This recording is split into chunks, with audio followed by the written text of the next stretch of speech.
On February 26th of 2012, a bizarre event took place in Sanford, Florida, the death of Trayvon Martin. It awakened a whole nation to old hurts and pains, and now the whole world is talking about it.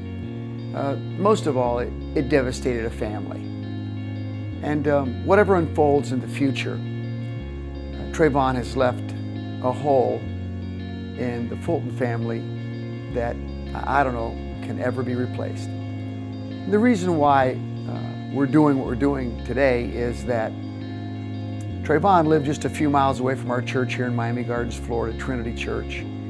And his mom, his uncle, and his older brother still live in that same house.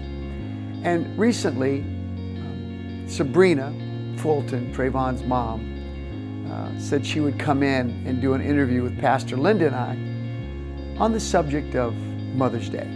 It's that time of the year again. And I suppose that there's no mother in all of America that is more known right now in our country than Sybrina Fulton. She's a woman of grace. She's a Christian woman, just a precious lady who is bearing her sorrow in an unusual, humble, and noble way. And we were able to sit down with her and ask her a few questions about motherhood, about being the mom of Trayvon, and about where do we go from here. I guess you could say that today, Sybrina Fulton is going to be used of the Lord to comfort those who need comforting. Here's a woman who's so desperate to be comforted in her sorrow, comforting others. Open your heart now on this Mother's Day celebration as we talk together with Sybrina Fulton.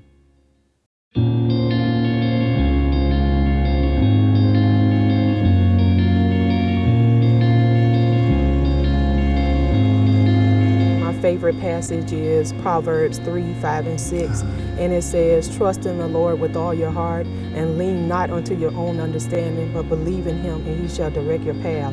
And I truly believe that.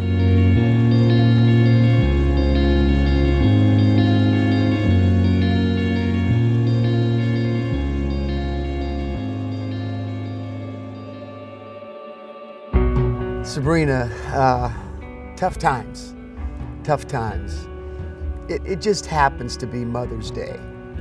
And I don't think there's a mother in the whole wide world that's being more talked about at this season than you are, but for reasons that I'm sure that you would never want to be talked about. You know, before we get to any of that, in your estimation, Sybrina, what does being a mother mean? What's that about for you?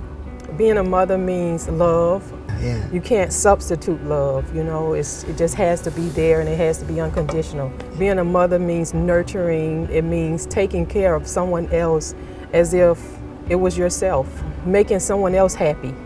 Just things like that reminds me of what my role is as a mother. Yeah.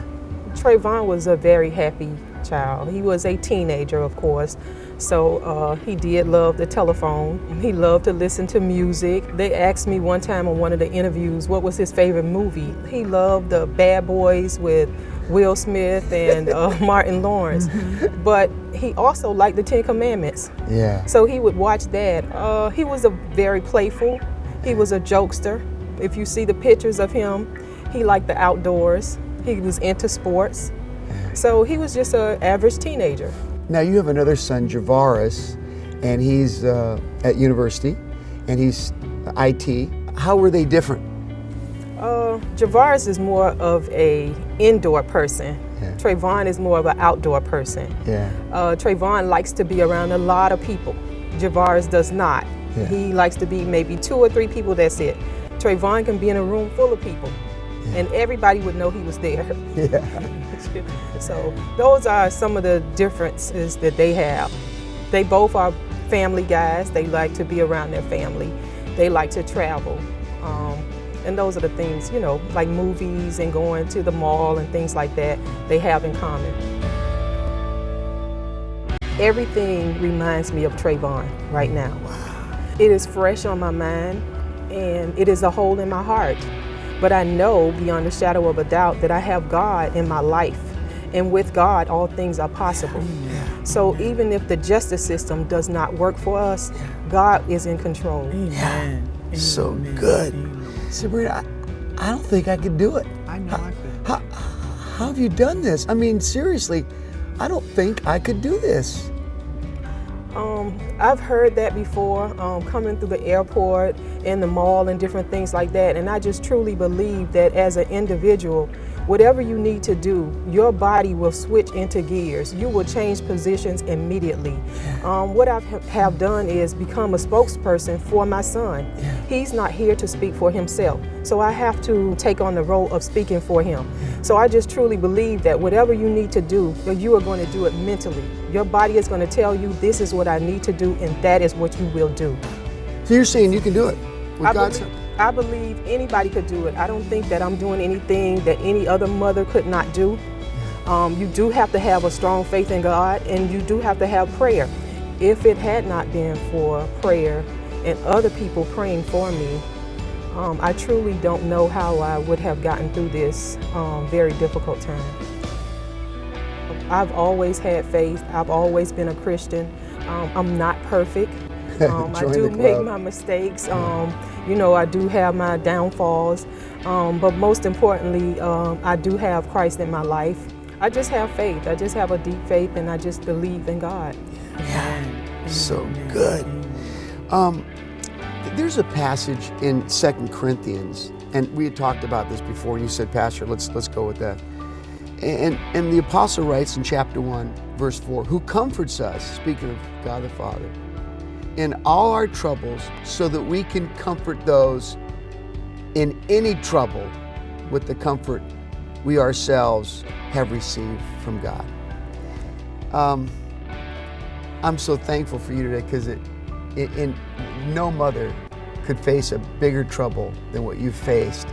And yet you wanted to do this because you wanted to comfort moms and people in general in their troubles. Just talk to moms, just talk to them, those that are going through trouble, and encourage them. Can you do that right now? Yes.